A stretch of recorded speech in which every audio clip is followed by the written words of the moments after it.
Good morning বন্ধুসকল, মই প্ৰিয়া। আজি পুনৰ আহিছোঁ নতুন এক ভিডিঅ' লৈ। আজি যিহেতু লক্ষী পূজা, তো আজিৰ দিনটোতনো মই কি কৰোঁ, কেনেকৈ এই ৰিচুৱেলটো পালন কৰা হয়, সকলো দেখুৱাম। ভিডিঅ'টো শেষলৈকে চাব। আৰু যদি মোৰ ভিডিঅ'বোৰ চাই ভাল পায় তেনেহ'লে প্লিজ ছাবস্ক্ৰাইব কৰি দিব। তো আজিৰ দিনটোৰ ভিডিঅ'টো আৰম্ভ কৰোঁ আহক। প্ৰথমতে মই বাৰান্দাখন মুচি ল'লোঁ, আপোনাৰ বোকা মাটি দি পিনে ভালকৈ। মানে যিটো পূজা ন, তো মানে চব মুচিছোঁ, এফালৰ পৰা ঘৰ চৰ চব আৰু পকাখিনি মুচিলোঁ। আৰু বাৰান্দাখন কেঁচা, গতিকে কেঁচা মাটিৰে বোকা মাটিৰে অলপ মুচি দিলোঁ বাৰান্দাখন। এতিয়া এইখিনি কৰি মেলি মই গা পা ধুই নামঘৰত সোমাবি। মই এতিয়া গা পা ধুই আহিলোঁ, এতিয়া নামঘৰলৈ আহিছোঁ।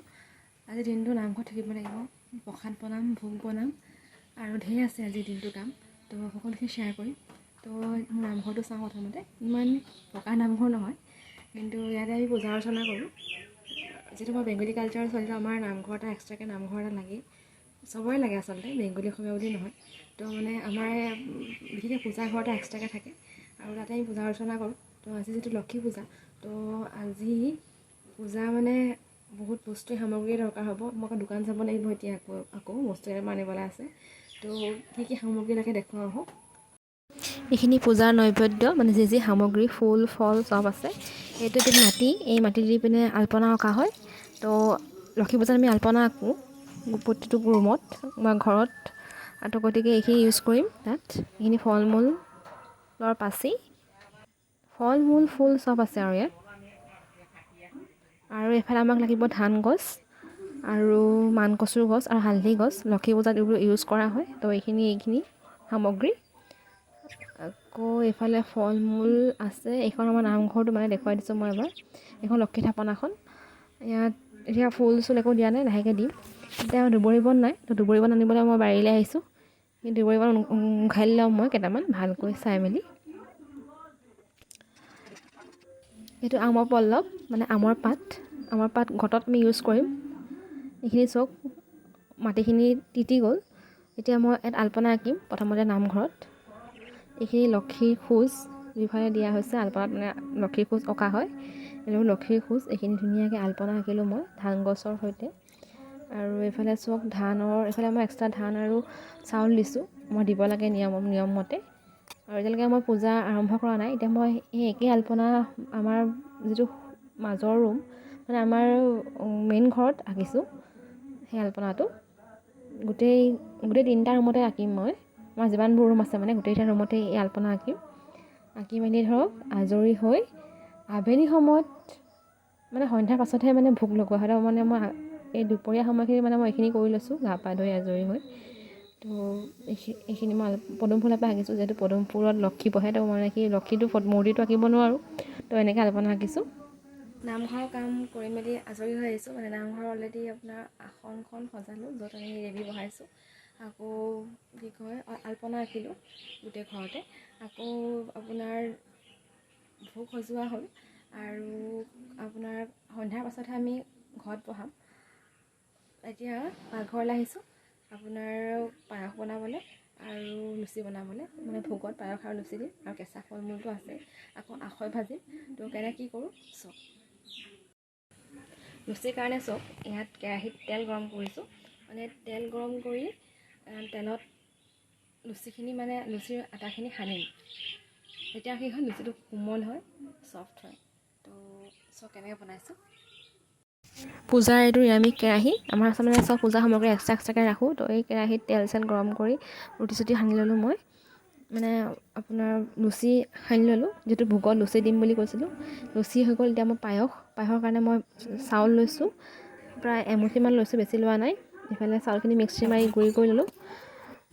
আৰু সেইখিনি মিক্সি হৈ গ'ল। এতিয়া মই চাউলখিনি মই অলপ ঘিউ সানি লওঁ। ঘিউ সানিলে কি হয়, পায়সটো ধুনীয়া হয়। তো চাউলত মই অলপ ঘিউ সানি ল'লোঁ। সানি পিনে লাহেকৈ কেৰাহীখন গৰম হ'বলৈ বহাইছোঁ। ইয়াত গাখীৰ ঢালিলোঁ। মই প্ৰায় 3 পোৱা গাখীৰ লৈছোঁ এমুঠি চাউলৰ কাৰণে। তো এইখিনি গাখীৰ আৰু এইফালে গুড় দিম মই। মানে মই চেনিও ইউজ কৰিছোঁ, গুড় ইউজ কৰিছোঁ, দুটা সমানে। এইখিনি গুড় মই প্ৰথমতে গুড় দিছোঁ যাতে বস্তুটো গলি যায়। ইয়াত মই চাউলখিনি ঢালি দিম এতিয়া লাহেকৈ। এইটো মানে গাখীৰখিনি অলপ থিকনেছটো আহিলে তো ইয়াত মই এটা চাউল ঢালি দিলোঁ। এতিয়া এইখিনি লাহেকৈ পায়সখিনি উতলিছে, ধুনীয়াকৈ উতলিছে। উতলা হ'লে মানে মই তাত চেনিটো ইউজ কৰিম। তো চাওক কিমান ধুনীয়াকৈ পায়সটো থিকনেছ, মানে বৰ ধুনীয়া ডাঠ হৈছে লাহেকৈ পায়সখিনি। এইখিনি চাওক, মই এতিয়া মানে গুড়টো গলা নাই, এইটো গলিব লাহেকৈ। তো এইখিনি চাওক পায়স ৰেডি লাহেকৈ। মানে ইয়াত এতিয়া চেনি ইউজ কৰি লাহেকৈ নমাই দিম আৰু। নমাবলৈ হোৱা নাই এতিয়ালৈকে। চেনি ইউজ কৰিবলৈ আছে, নাৰিকল ইউজ কৰিবলৈ আছে, ইউজ কৰি লাহেকৈ নমাই দিম আৰু অলপমান গুড় দিব লাগিব নেকি যিমান সম্ভৱ। আৰু মই ইয়াত অলপ নাৰিকল ৰুকা ইউজ কৰিছোঁ। ইয়াত চেনিখিনি ইউজ কৰিছোঁ। এইখিনি মোৰ পায়স ৰেডি হৈ গ'ল। এতিয়া ইমান ধুনীয়াকৈ চাহ ঘন হৈ গৈছে পায়স ৰেডি মোৰ ভোগৰ কাৰণে। এইফালে এতিয়া এইখিনি মই নমাই ল'ম পিতলৰ পাত্ৰ এটাত। পিতলৰ পাত্ৰ যিহেতু পবিত্ৰ বুলি ক'লে মই এই পাত্ৰ ইউজ কৰিছোঁ। মই পায়স বনাই আজৰি হ'লোঁ। এতিয়া আইতাই চিৰাৰ লাড়ু বনাইছে। আৰু এইফালে নামঘৰত এইফালে মই চাউলৰ ভোগ দিছোঁ, এটা আপোনাৰ চাগৰ ভোগ দিছোঁ, এইফালে পায়স দিছোঁ, লুচি দিছোঁ। মানে সকলোখিনি নৈবেদ্য আয়োজন ৰেডি হৈ গ'ল। এতিয়া যিহেতু আন্ধাৰ হৈছে, লাহেকৈ আমি ঘৰত বহাই লক্ষী আৰাধনা কৰিম। এতিয়ালৈকে বহোৱা নাই, বহাম। ধূপ দীপ জ্বলাই তেওঁ আৰাধনা কৰিম। প্ৰথমতে মই প্ৰতিটো ৰুমতে চাকি এগছ দিছোঁ। পদূলিমুখত দিছোঁ, গোহালি ঘৰত দিছোঁ, পাকঘৰত দিছোঁ। যিহেতু সেইসমূহত লক্ষী বাস কৰে বুলি ধাৰণা এটা আছে, বিশ্বাস কৰোঁ। তো সেইবোৰত দিছোঁ। আৰু এইবাৰ মই অকলে আলপনা আঁকিছোঁ, আনকালে আইতাই হেল্প কৰে মোক, কিন্তু এইবাৰ অকলে আঁকিছোঁ। এয়া চাওক অলৰেডি মই লক্ষীৰ ঘৰত বহাই শেষ হ'ল। আৰু পূজাও দিলোঁ, চাকি জ্বলাইছোঁ 5 গছ, পাঁচালি পঢ়িলোঁ, পূজা সামৰিলোঁ। এতিয়া মই আপোনালোকক গোটেই ৰুমবোৰ দেখুৱাইছোঁ, ক'ত কেনেকৈ কি দিছোঁ। এইখিনি চাওক আলপনা, ইয়াত মাৰ ৰুমত দিছোঁ, যিটো গড্ৰেজ আছে তাত এগছ চাকি দিছোঁ। এইফালে মাছ ৰুমত চাকি এগছ দিছোঁ। আৰু সেই আলপনাত আমি আঁকিছোঁ আপোনাৰ লক্ষীৰ ভৰি, আকৌ ধান গছ দিছোঁ, পদুম ফুল দিছোঁ। যিহেতু লক্ষীৰ পদুম ফুলত বহে বুলি বিশ্বাস কৰা হয়, গতিকে পদুম ফুলজোপা আঁকিছোঁ। তাত ওপৰত মই লক্ষীৰ খোজ দুটা দিছোঁ, ধানৰ ভঁৰাল দিছোঁ, গোল গোল ৰাউণ্ড টাইপ যে সেইখিনি ধানৰ ভঁৰাল। আৰু এইফালে দিছোঁ ধান গছ, লক্ষীৰ খোজ। আমাৰ মানে লক্ষী পূজাত বিশেষকৈ বেংগলী কালচাৰত এই আলপনাটো অঁকা হয়। আৰু আলপনা আঁকি পিনে ধৰক লক্ষীক আহ্বান জনোৱা হয় ঘৰলৈ আহিবলৈ। আৰু লক্ষীৰ খোজসমূহত বিশ্বাস কৰা হয় যে লক্ষী দেৱী ঘৰত প্ৰৱেশ কৰিছে, সেইকাৰণে লক্ষীৰ খোজসমূহ অঁকা হয়। পূজা দি এতিয়া আজৰি হৈ আহিলোঁ। এতিয়া দিনটো উপবাসে আছিলোঁ, একো নাই খোৱা, পানী অকণো খোৱা নাই আনকি আজি। তো এতিয়া ব্ৰত ভাঙিম। আজিলৈ ইমানেই। আৰু কেনেকৈ কি কৰিলোঁ দেখিলে চালে।